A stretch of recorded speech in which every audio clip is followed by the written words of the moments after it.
Okay, hello everyone. My name is Conor Gaughan. I am a postdoctoral researcher in digital politics. I'm currently working on a project with Rachel Gibson and Reza, among a couple of other colleagues. And we're primarily looking at research around how we link survey data with digital trace data and how we can then bridge the gap between data protection and also upholding the principles of open research. So, firstly, what do we mean by digital trace data? Broadly, DTD refers to all the data we leave behind as a result of our interactions with various different digital technologies. The last few years have had a digital revolution, and that's led to an explosion in various new data sources that we as social scientists we can actually use to study human attitudes, behaviours, and social networks. So this can include a variety of different things, such as a participant's social media activity, their web browsing history, their mobile and app usage. It can include their online transactions, communication data like emails and chat logs. It can also include sensor data, so information we can extract from smart home devices and wearable trackers like smartwatches and Fitbits, and also things like streaming and media consumption. So what are they watching on Netflix, what are they listening to on Spotify, and so on. So how can linking survey with digital trace data improve social science research? Well, traditionally, certainly in social sciences, survey data has been considered the kind of gold standard in quantitative social and political research for the last sort of 3 or 4 decades. But we are seeing this kind of emerging new era of development which centres a lot more on linking survey data with various external resources such as participant digital trace data.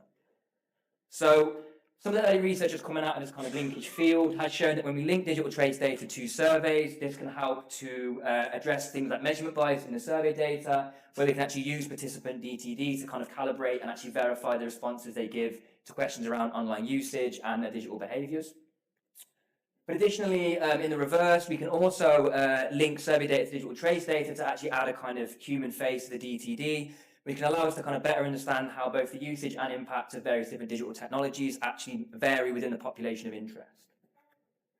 So to give you kind of an idea of the kind of strengths and weaknesses of these two different data sources, the reason why survey data has been dominant for so long in social and political research is because it has a myriad of strengths, primarily representative sampling, but also it gives you control over the kind of questions that are asked, so you can tailor your questions to the particular things that you're interested in. Also, it's conventionally a bit easier to anonymize than other data sources, and of course, relying on self-reported information can kind of give you a unique insight into the kind of inner feelings, inner kind of opinions and behaviours of the population of interest. But of course, it comes with a range of different drawbacks. An obvious one is sampling biases, which is becoming increasingly more problematic in survey research, harder to reach populations and so on. Also measurement biases, things like recall bias and social desirability bias. How well does what people say they do in a survey actually match up to what they actually do? And also there's some criticism of survey data being a little bit one-dimensional.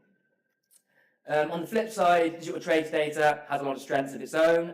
We consider it to be kind of non-reactive, so the data you extract from someone's digital history is considered to be sort of kind of organic or natural.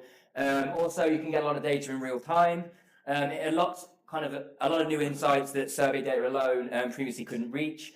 And I stress the word sometimes. It can be publicly accessible, and I do emphasise the word sometimes.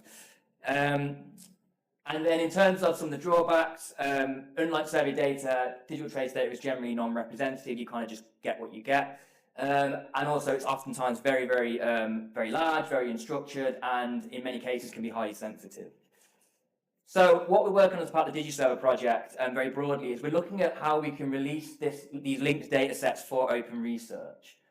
So open research generally relates to how research is performed, how knowledge is shared, based on the principle that all the research we do should be as open as possible.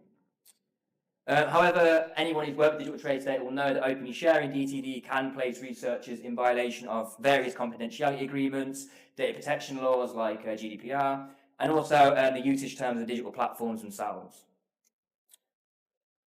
So more importantly, a lot of digital trace data, especially social media data, is inherently identifiable. So this can risk the anonymization of the survey responses if you link it to survey data, and that will likely contain a lot of highly sensitive information.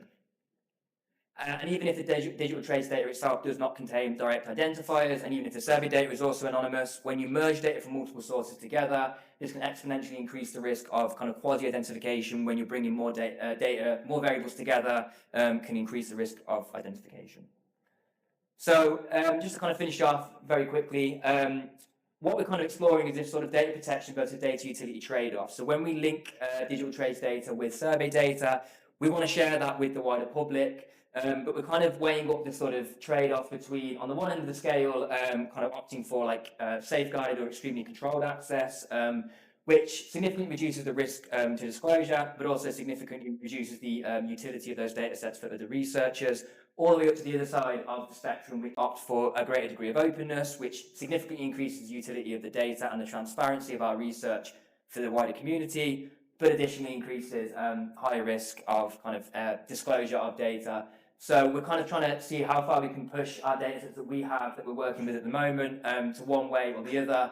To kind of see if we can kind of find a kind of sweet spot between the two, where we can kind of maintain good data protection, but also maintain utility for other researchers.